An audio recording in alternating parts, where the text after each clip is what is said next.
Assalamualaikum warahmatullahi wabarakatuh. Halo anak-anakku semuanya, sehat semuanya ya hari ini? Tetap jaga kesehatan dan ikuti protokol kesehatan COVID-19. Baik, sekarang kita akan belajar KD berikutnya, yaitu KD 3.16 materi 1 terkait komponen utama pada robot pada mata pelajaran PSR atau Perekayasaan Sistem Robot. Untuk kompetensi dasar, PSR kali ini pada KD 3.16 memahami komponen-komponen utama pada robot atau MPS. Pada KD 4.16 melakukan pemeriksaan fungsi komponen-komponen yang digunakan pada robot. Sedangkan indikator pencapaian kompetensi yang akan kita capai 3.16.1 menjelaskan komponen-komponen utama pada robot atau MPS. 3.16.2 menguraikan komponen-komponen utama pada robot atau MPS. 3.16.3 menunjukkan komponen-komponen utama pada robot atau MPS. 3.16.4 menampilkan komponen-komponen utama pada robot atau MPS. 4.16.1 mencoba fungsi komponen-komponen yang digunakan pada robot. 4.16.2 menggunakan komponen-komponen yang digunakan pada robot. Tujuan pembelajaran kita pada kali ini, melalui kegiatan daring dan menggali informasi, siswa dapat menjelaskan komponen-komponen utama pada robot atau MPS dengan percaya diri. Melalui kegiatan daring dan menggali informasi, siswa dapat menguraikan komponen-komponen utama pada robot atau MPS dengan benar. Melalui kegiatan daring dan menggali informasi, siswa dapat menunjukkan komponen-komponen utama pada robot atau MPS dengan benar. Melalui kegiatan daring dan menggali informasi, siswa dapat menampilkan komponen-komponen utama pada robot atau MPS dengan baik. Melalui kegiatan praktikum, siswa dapat mencoba fungsi komponen-komponen yang digunakan pada robot dengan benar. Melalui kegiatan praktikum, siswa dapat menggunakan komponen-komponen yang digunakan pada robot dengan baik. Baik, silahkan kalian perhatikan gambar-gambar berikut ini. Coba kalian pikirkan kira-kira gambar apa saja yang saya slide-kan di sini. Di sini ada 6 gambar, silahkan kamu amati dan kamu pikirkan kira-kira apa saja dari 6 gambar ini. Baiklah, ini adalah gambar komponen-komponen utama pada sebuah robot. Yang pertama ada komponen sensor. Yang kedua ada komponen controller. Yang ketiga ada aktuator. Yang keempat ada manipulator. Yang kelima ada efektor. Dan yang keenam ada catu daya. Komponen-komponen di bagian sensor.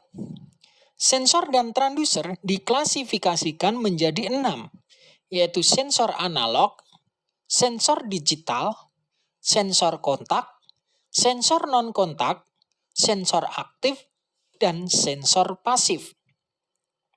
Sensor analog yaitu suatu sensor yang memberikan sinyal analog seperti tegangan dan arus. Sinyal ini dapat diartikan nilai variabel fisik yang diukur. Sedangkan sensor digital adalah suatu sensor yang memberikan output sinyal digital. Sensor digital ini lebih banyak digunakan di dalam industri karena dapat digunakan bersama komputer digital dan sensor analog.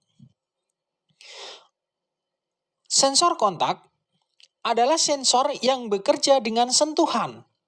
Paling contoh sederhana ada di sini adalah sensor ini dalam aplikasi robot dapat ditunjukkan pada sebuah conveyor berjalan tegak lurus di depan robot dan sensor sebuah limit switch.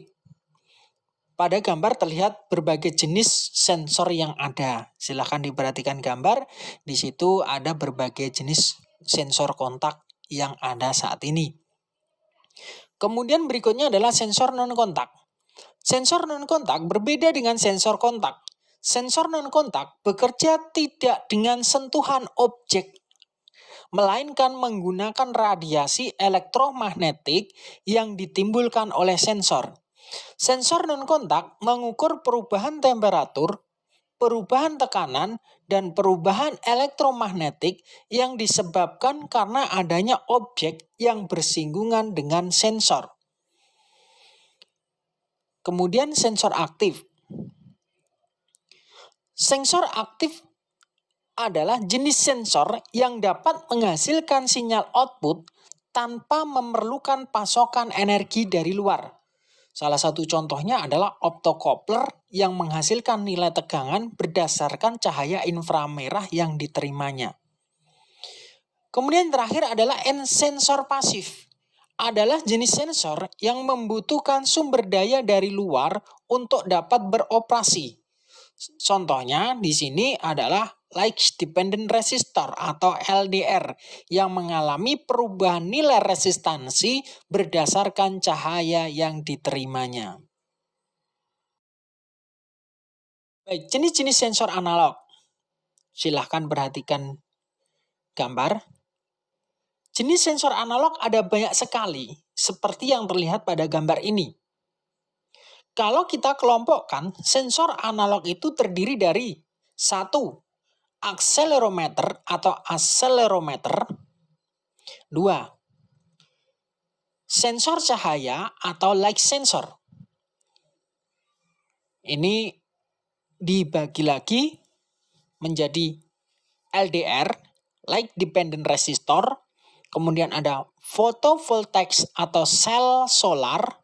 Kemudian ada fotolistrik, ada fotodioda, ada fototransistor, ada optocoupler. Kemudian yang ketiga, ada sensor suara atau sound sensor. Yang keempat, ada sensor tekan. Ini dibagi menjadi beberapa jenisnya, yaitu strain gauge dan sensor kapasitif. Yang kelima adalah sensor suhu atau temperatur sensor. Ini dibagi menjadi beberapa jenis. Jenisnya ada thermocouple, ada RTD, yaitu resistansi thermal detector, ada termistor, ada sensor suhu rangkaian terpadu atau IC LM35. Kemudian jenis yang keenam ada sensor ultrasonik. Terus kemudian jenis yang ketujuh ada sensor jarak dan sudut. Jenis untuk macamnya adalah ada tachometer dan ada sensor encoder.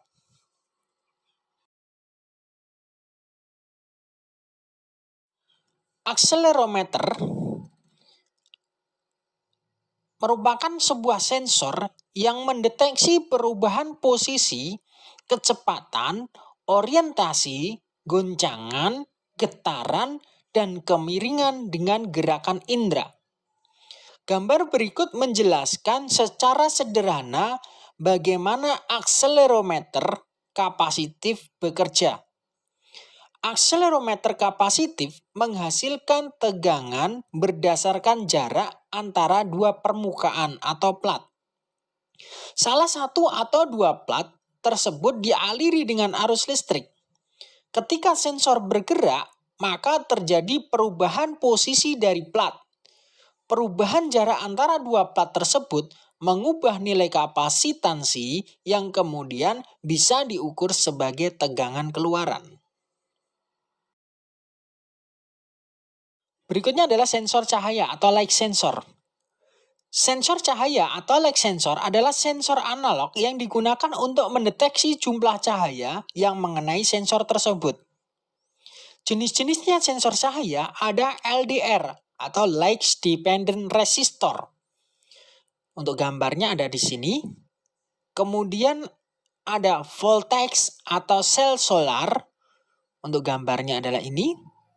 Kemudian fotolistrik, seperti ini bentuknya. Ada fotodioda, seperti ini bentuknya.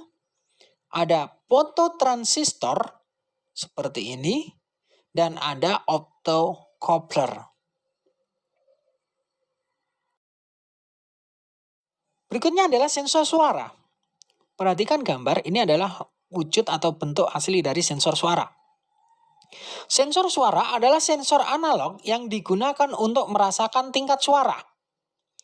Sensor suara ini memiliki cara kerja merubah besaran suara menjadi besaran listrik. Dan di pasaran sudah begitu luas penggunaannya. Komponen yang termasuk dalam sensor suara yaitu electric condenser microphone atau mic condenser. Berikutnya adalah sensor tekan. Sensor tekan atau pressure sensor adalah sensor yang digunakan untuk mengukur jumlah tekanan yang diterapkan pada sebuah sensor. Sensor tekanan akan menghasilkan sinyal keluaran analog yang sebanding dengan jumlah tekanan yang diberikan. Untuk jenisnya ada dua, ada strain gauge seperti yang terlihat pada gambar ini, kemudian ada sensor kapasitif seperti yang ada pada gambar ini adalah bentuk fisiknya. Kemudian sensor suhu atau temperatur sensor. Sensor suhu atau temperatur sensor adalah jenis sensor yang digunakan untuk mendeteksi perubahan suhu. Untuk jenis-jenisnya sensor suhu ada termokopel seperti ini bentuk fisiknya, kemudian ada RTD yaitu resistance thermal detector. Ini bentuknya atau wujudnya. Kemudian ada termistor. Nah, termistor ini dibagi menjadi dua, yaitu termistor PTC dan termistor NTC. Kemudian berikutnya jenisnya ada sensor suhu rangkaian terpadu atau ICLM35. Untuk wujud dan bentuknya adalah seperti ini. Berikutnya adalah sensor ultrasonik. Sensor ultrasonik adalah jenis sensor non-kontak yang dapat digunakan untuk mengukur jarak serta kecepatan suatu benda. Perhatikan pada gambar. Ini adalah gambar proses dari pengiriman dan penerimaan sinyal pada ultrasonik. Kalau gambar di samping ini adalah bentuk dari wujud ultrasonik. Sensor ini terdiri dari pengirim sinyal atau dinamakan transmitter dan penangkap sinyal dinamakan receiver. Transmitter mengirimkan sinyal ke suatu objek, kemudian sinyal yang mengenai objek tersebut akan memantulkan sinyal kembali dan akan diterima oleh bagian receiver. Berikutnya adalah sensor putaran. Sensor putaran adalah suatu sensor yang digunakan untuk mengukur kecepatan putaran. Untuk jenisnya ada tachometer, seperti ini perwujudannya, bentuk fisiknya. Dan yang kedua ada encoder, adalah seperti ini perwujudannya. Baik, itu tadi adalah sensor atau berbagai jenis sensor analog. Nah, sekarang kita masuk berbagai jenis sensor digital. Jenis sensor digital juga banyak sekali seperti yang terlihat pada gambar ini. Kalau kita kelompokkan, sensor digital terdiri dari ada tombol geser, ada tombol terkunci, ada keypad, ada saklar, ada limit switch, ada saklar geser, ada saklar toggle, ada saklar dips, ada saklar rotary dip, ada rotary encoder, dan ada relay. Untuk bentuk fisiknya seperti yang terlihat pada gambar ini. Ada tombol seperti ini wujudnya, ada tombol geser seperti ini, ada tombol terkunci seperti ini, ada keypad gini, terus kemudian ada saklar, terus ada limit switch bentuknya seperti ini, ada saklar geser seperti ini, ada saklar toggle seperti ini bentuknya. Ada saklar deep, ini seperti ini perwujudannya. Ada saklar rotari, seperti ini. Terus ada saklar rotari deep, ini bentuknya. Terus ada rotary encoder, seperti ini perwujudannya. Kemudian ada relay. Pada prinsipnya sensor digital ini bekerja dengan dua posisi atau dua keadaan, yaitu posisi on dan posisi off. Kalau ditransformasikan ke dalam sistem digital, posisi on adalah kondisi logika 1 atau hex, berarti ada arus listrik yang mengalir. Sedangkan posisi off adalah kondisi logika 0 atau low, berarti tidak ada arus listrik yang mengalir. Baik, demikian materi yang pertama pada KD 316 mata pelajaran perekayasaan sistem robot ini. Saya sampaikan, sampai ketemu kembali pada materi berikutnya masih di KD yang sama. Atas perhatiannya saya ucapkan terima kasih. Wassalamualaikum warahmatullahi wabarakatuh.